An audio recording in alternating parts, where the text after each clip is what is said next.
انسانی ذہن ایک ایسی چیز ہے جس میں ہر وقت کچھ نہ کچھ خیالات و تفکرات چل رہے ہوتے ہیں اور انتہائی تیزی کے ساتھ تبدیل بھی ہوتے رہتے ہیں۔ کچھ خیالات ایسے ہوتے ہیں جو آ کر گزر جاتے ہیں، مگر چند ایسے بھی ہوتے ہیں جو انسان کے ذہن میں مستقل جگہ بنا لیتے ہیں، اور انہی کی بنیاد پر انسانی ذہن باقی تمام چیزوں کو جانچتا، پرکھتا اور فیصلے کرتا ہے۔ اس سوچ اور خیال کو نظریہ کہا جاتا ہے۔ انسانی نظریات بننے کا عمل بڑا حساس ہوتا ہے۔ یہ غیر شعوری طور پر ذہن میں اپنی جڑیں مضبوط کر لیتے ہیں۔ آپ نے دیکھا ہوگا ہرے بھرے کھیت میں اگر لوگ ایک ہی راستے پر چلنا شروع کر دیں اور چند دنوں تک مسلسل چلتے رہیں تو وہاں ایک پگڈنڈی بن جاتی ہے، اور اس کے بعد ہر آنے والا شخص نیا راستہ بنانے کی بجائے اسی پگڈنڈی کو استعمال کرتا ہے۔ ہمارے ذہن کی مثال بھی کھیت کی سی ہے۔ اپنے تجربات اور مشاہدات کی بنیاد پر ہمارے ذہن کے کھیت میں نظریات کی پگڈنڈیاں بن جاتی ہیں،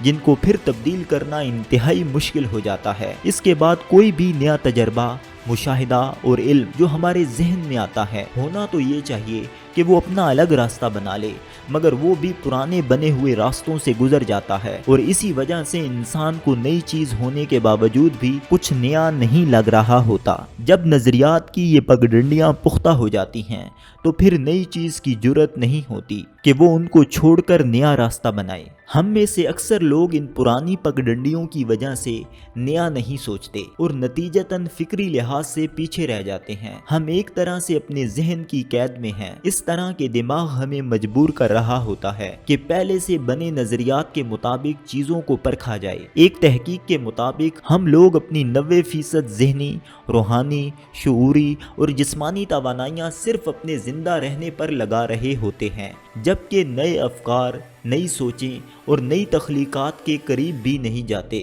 ایک مفکر کا قول ہے کہ جس انسان کی روٹی کی فکریں ختم نہیں ہوتی وہ خود شناس نہیں بن سکتا۔ خود شناسی نہ ہونے کی وجہ سے بحیثیت قوم ہمارے پاس کوئی واضح مقصد اور منزل بھی نہیں ہے، اور اسی وجہ سے اب تک اقوام عالم میں ہم کوئی بڑی کامیابی حاصل نہیں کر سکے۔ ذہن میں خیالات کی یہ سطحیں کس طرح بنی، اس کو تھوڑا سمجھنے کی ضرورت ہے۔ انسان اپنی پیدائش کے بعد ایک طویل عرصہ دوسرے لوگوں کا محتاج ہوتا ہے۔ ماں اپنے بچے کو ایک لمبا عرصہ اپنے پاس رکھتی ہے، اور اسی وجہ سے ہر انسان کا اپنی ماں کے ساتھ ایک گہرا تعلق بن جاتا ہے۔ اسی طرح دوسرے انسانوں کے ساتھ بھی ہم ساری زندگی رابطے میں رہتے ہیں، کیونکہ انسانوں کا انسانوں کے بغیر جینا ناممکن ہے۔ اس کا اندازہ اس بات سے لگائیے کہ مال و دولت اور سب کچھ حاصل کرنے کے باوجود بھی انسان کو کوئی دیکھنے والا چاہیے ہوتا ہے جس کو وہ اپنی چیزیں اور نعمتیں دکھا سکے۔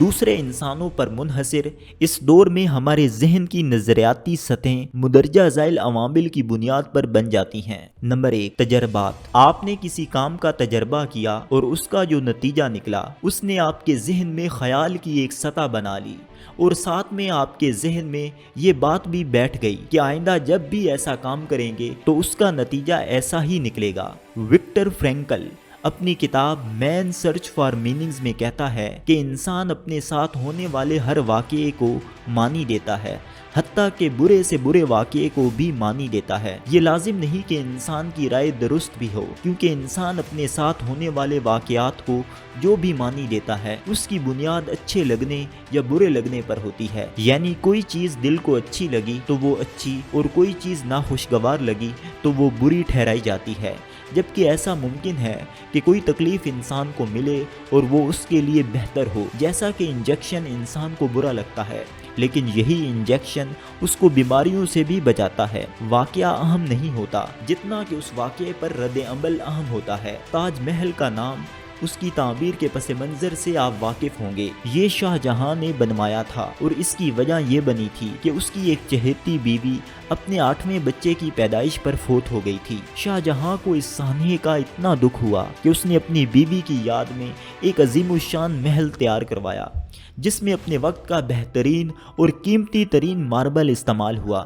اس محل کی تیاری پر اس قدر خرچہ ہوا کہ پورے ملک کی معیشت تقریباً ڈوب گئی۔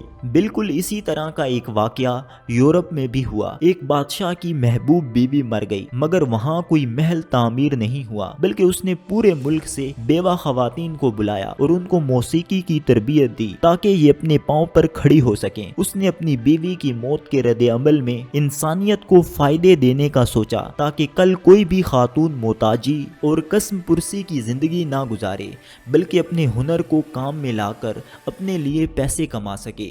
واقعہ انسان کے اختیار میں نہیں ہوتا، مگر اس پر رد عمل اس کے اختیار میں ہوتا ہے۔ یہی انسان اور حیوان کا فرق ہے۔ حیوان کا رد عمل ہمیشہ اپنی جبلت کی بنیاد پر ہوتا ہے۔ آپ شیر کو بہت پیار و ناز سے پالیں، جس دن وہ بھوکا ہوگا وہ آپ کا بچہ کھا جائے گا۔ اس پر آپ گلہ نہیں کر سکتے کہ ایسا کیوں ہوا۔ شیر برا نہیں ہے، مگر مسئلہ یہ ہے کہ وہ اپنی جبلت سے کنٹرول ہوتا ہے۔ اسی طرح اچانک سے کوئی زوردار آواز آئے تو ہر شخص ڈر جاتا ہے۔ یہ انسان کی جبلت ہے اور جبلت پر کوئی حد نہیں لگتی، مگر جبلت کے بعد جن چیزوں میں انسان کو اختیار ہے ان میں باس پرس کی جائے گی۔ غلط نظریات بننے کی وجہ یہ ہوتی ہے کہ انسان اپنے اختیار کو درست استعمال نہیں کرتا، وہ غلط چیزوں کا انتخاب کرتا ہے، جس کی وجہ سے اس کے ذہن کے راستے اور چینلز غلط بنتے ہیں۔ اگر انتخاب درست ہو تو پھر نظریات بھی یقیناً درست بنیں گے۔ نمبر 2، مشاہدہ۔ مشاہدہ انسان کو حالات اور واقعات کے بارے میں علم دیتا ہے۔ عقل مند شخص وہ ہے جو لمحہ موجود میں رہے اور اپنے مشاہدے سے کچھ سیکھے۔ جب انسان لمحہ موجود میں نہیں رہتا تو پھر اس کا ذہن یا تو ماضی کی سوچوں میں بھٹکتا ہے یا مستقبل کے اندیشوں سے پریشان ہوتا ہے۔ جب بھی انسان ماضی کے واقعات کو سوچتا ہے تو وہ پچھتاووں کا شکار ہو جاتا ہے۔ ہم میں سے اکثر لوگوں نے ماضی کے منو بوجھ اپنے کندھوں پر لادے ہوتے ہیں، حالانکہ ماضی سے صرف ایک کام لینا چاہیے اور وہ ہے سبق۔ اگر سبق لینا ہے تو ٹھیک، ورنہ ماضی کے خیالات کو شٹ اپ کال دے کر آگے کا سوچنا چاہیے، مگر اتنا زیادہ آگے بھی نہ سوچیں کہ مستقبل کے اندیشے گھیر لیں۔ نمبر 3، مطالعہ۔ انسان جو پڑھتا ہے اسی کے مطابق اس کے نظریات بنتے ہیں، چاہے وہ اچھی کتابوں کو پڑھے یا غلط، اس کا اثر اس کے دل و دماغ پر ضرور مرتب ہوتا ہے۔ ایک تحقیق کے مطابق جن لوگوں نے جرائم کو زیادہ پڑھا ہوتا ہے ان کے مجرم بننے کا امکان زیادہ ہوتا ہے۔ اسی طرح انسان جو سنتا ہے اس کے مطابق بھی اس کے نظریات بنتے ہیں۔ انسان کے ارد گرد تمام لوگ پیچکس، پلاس اور ہتھوڑا لے کر ہر وقت موجود ہوتے ہیں، جو اس کی شخصیت اور نظریات بنانے میں لگے ہوتے ہیں۔ انسان کو اپنی آنکھیں اور کان کھلے رکھنے چاہیے اور بجائے اس کے کہ دوسرے لوگ اس کے نظریات بنائیں، اس کو خود اپنی عقل و شعور کی بنیاد پر رائے قائم کر لینی چاہیے۔ سوال یہ ہے کہ انسان کا نظریہ اور رائے کیسی ہونی چاہیے؟ اس کا آسان جواب قرآن میں ہے، جس میں اللہ رب العزت فرماتا ہے، میری رحمت سے نا امید مت ہونا۔ اب جو انسان اللہ کی رحمت کا امیدوار ہے اور یہ اس کا نظریہ اور گمان ہے تو اس کی زندگی بہت آسان ہے، اور جس کا نظریہ ایسا نہیں تو اس کے ساتھ اگر کوئی اچھائی بھی کر لے تب بھی وہ سوچتا ہے کہ میرے ساتھ دھوکا ہو رہا ہے۔ یہ سوچ اس کو بدگمانی کا شکار کر دیتی ہے۔ وہ ہر ایک چیز اور انسان کے بارے میں بدگمان ہو جاتا ہے اور پھر ناکامی اس کا مقدر بن جاتی ہے۔ ضرورت اس امر کی ہے کہ ہم وہ تمام خیالات و نظریات توڑ دیں جو بدگمانی اور گمراہی پر مبنی ہیں۔ معاشرے میں خوشحالی اچھے خیالات و نظریات کی بدولت ہی آ سکتی ہے، اور یہی انسان کی دنیا و آخرت کی کامیابی کا ذریعہ ہے۔ یہ اقتباس قاسم علی شاہ صاحب کی کتاب ابر مسلسل سے لیا گیا ہے۔